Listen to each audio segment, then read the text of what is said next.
Chapter 11, Secrets from the Past. My expectations were at end. Miss Havisham was not my benefactor. Estella could not be mine, but I had to see her again. I found out that Estella was staying with Miss Havisham, and I decided to go to Satis' house for the last time. Once more, I walked through the dark, dusty corridors of Satis' house. I found Miss Havisham and Estella sitting together in the dressing room. Estella was knitting.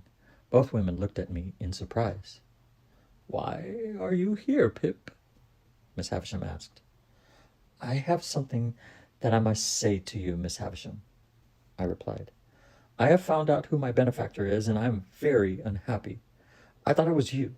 You knew that I thought this, but you did not tell me my mistake. Was that kind, Miss Havisham?" "Kind? Do you expect me to be kind, Pip?" Miss Havisham answered, hitting her stick on the floor angrily. "I expect nothing from you, Miss Havisham," I said quietly.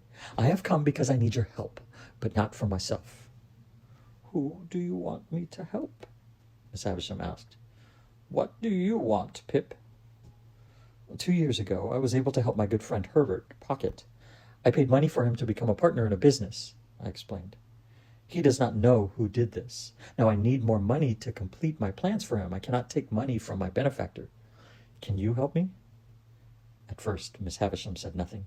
Then she spoke. "Have you anything else to say, Pip?" she asked. I looked at Estella.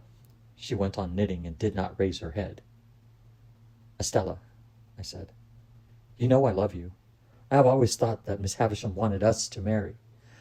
I know now that this is not true, but I must tell you that I love you and always will."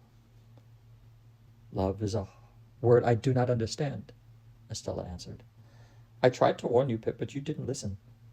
I am going to be married, but not to you." "Then who?" I began.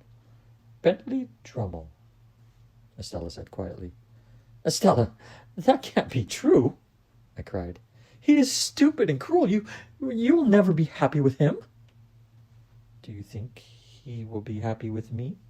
Estella said, with a cold smile. "I know nothing of happiness or love. You will soon forget me, Pip." You are part of my life, part of every breath I take," I whispered. "I shall never forget you, Estella, never." "God bless you and forgive you." I kissed her hand. I do not remember leaving the room. I was in despair. Without waiting for the coach, I set off to walk the long road to London. It was after midnight when I reached home.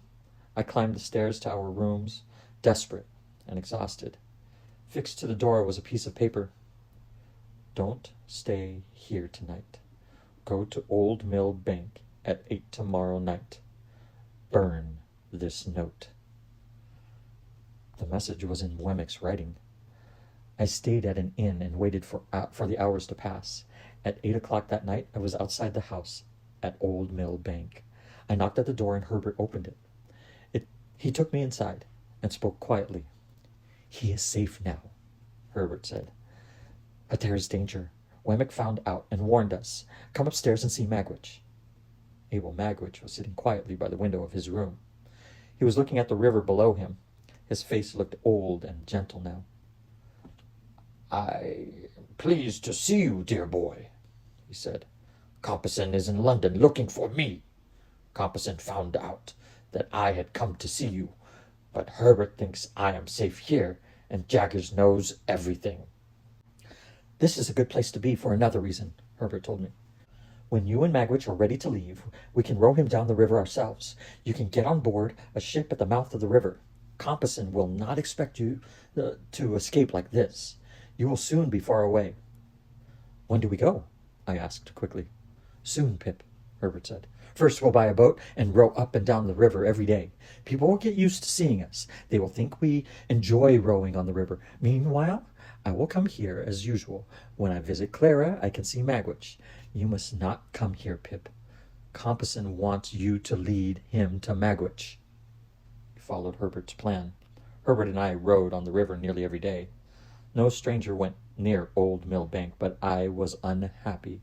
I spent many hours walking the streets alone. One evening, I met Mr. Jaggers. "Come and dine with me, Pip," the lawyer said. "I have something for you." When we were sitting in Mr. Jaggers' house, he gave me a note from Miss Havisham. She wanted to see me on business. I decided to go to Saddis' house the next day. "Well, Pip," Mr. Jaggers said, as we sat down to eat, "I hear that Estella is married. She is Mrs. Bentley Drummle now. There will be only one master in that marriage, Mrs. Bentley Drummle." As Mr. Jaggers was speaking, Molly, his housekeeper, placed our food on the table. As she stood behind her master, Molly moved her hands nervously. She moved her hands as though she was knitting. I looked at the woman's dark eyes, her long dark hair, and her moving fingers. Where had I seen hair and movements like that before? I remembered the last time I had seen Estella, and a strange idea came into my mind. I grew pale, and my heart began to beat very fast. I did not speak, but Mr. Jaggers saw me looking at Molly. When Molly left the room, he slowly nodded his head. I had not asked the question, but he had answered it. It was true. Molly was Estella's mother, and only Jaggers and I knew the truth. The next day, I went to Saddis' house. Miss Havisham was in the big room with the long table. She was sitting in a chair by the fire. She agreed to help Herbert. When we had finished our business, she looked at me sadly. "Are you very unhappy, Pip?" she asked. "Yes, Miss Havisham, I am. There are many things making me unhappy. You know about one of them." Suddenly, Miss Havisham fell down on her knees. "Oh, what have I done? What have I done?" she cried. "Estella is married. Do you know that?" "Yes." "Then forgive me, Pip. Forgive me for making you unhappy." "I forgive you, Miss Havisham," I answered. "I am to blame for my unhappiness too. But Estella is also unhappy. You should ask her for forgiveness. You have made her what she is." Yes, I know it," Miss Havisham cried. "I adopted her when she was a little child. I was unhappy and wanted revenge. I took away love from her heart and put ice in its place. If you knew my story, you would understand." "Miss Havisham, I do know your story," I answered. "I know why you adopted Estella and taught her to be cruel. I do not hate you, Miss Havisham. I am sorry for you." I helped Miss Havisham back into her chair by the fire.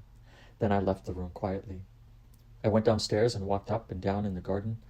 A feeling of great sadness filled my heart as I stood in that unhappy place. I knew I would never return to Saddis' house. I ran upstairs quickly to see Miss Havisham for the last time.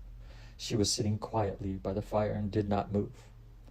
As I turned to go, a great flame sprang up suddenly from the fire. The flame leapt onto Miss Havisham's old torn clothes. As I stood there, she ran towards me, crying out in terror. Her torn clothes were burning fiercely. I pulled off my heavy coat and threw it over the screaming woman, pushing her down. Then I dragged the cloth from the table to cover her. The remains of the ruined wedding feast crashed down. There were clouds of dust, and mice and spiders ran across the floor. Miss Havisham screamed and screamed with pain. Hearing Miss Havisham's cries, the servants rushed in. We laid Miss Havisham on the table and covered her gently. She was badly burned and could not be moved. Over and over again she repeated the same words. "What have I done? What have I done? Forgive me. Oh, forgive me." The servant went to fetch a doctor, but he could not help her. Miss Havisham lay there for several hours. I stayed with her until calm at last. She died. My hands and arms had been badly burnt. Herbert came to Saddis' house, and he took me back to London. There he looked after me. He was kind and gentle. At first my mind was confused, but with Herbert's help I slowly grew stronger. My first thoughts were for Magwitch. "He is safe. Herbert told me. But as soon as you are well, we must help him to escape. I like him better now, Herbert went on. We have talked together many times. Did you know he once had a wife, Pip? Magwitch's wife was a wild young woman and very jealous. She thought another woman wanted to steal her husband, so she fought the woman, and the woman died. Magwitch's wife was put on trial for murder. Murder? I repeated in horror. Yes, murder. She was put on trial, but Mr. Jaggers was her lawyer. He spoke for her in court, and she was acquitted. Magwitch and this woman had a child, a little girl, Herbert went on. Magwitch loved the child very much, but after the trial, the woman and the child disappeared. Magwitch never saw them again. Herbert, I said slowly, how long ago did these things happen?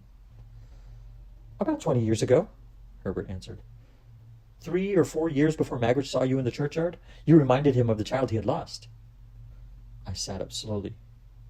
Herbert, I said, I have something to tell you. I am sure it is the truth. The man we are hiding, Abel Magwitch, the returned convict, is Estella's father. As soon as I was strong enough, I went to see Mr. Jaggers. We know who Estella's mother is, Mr. Jaggers, I told him.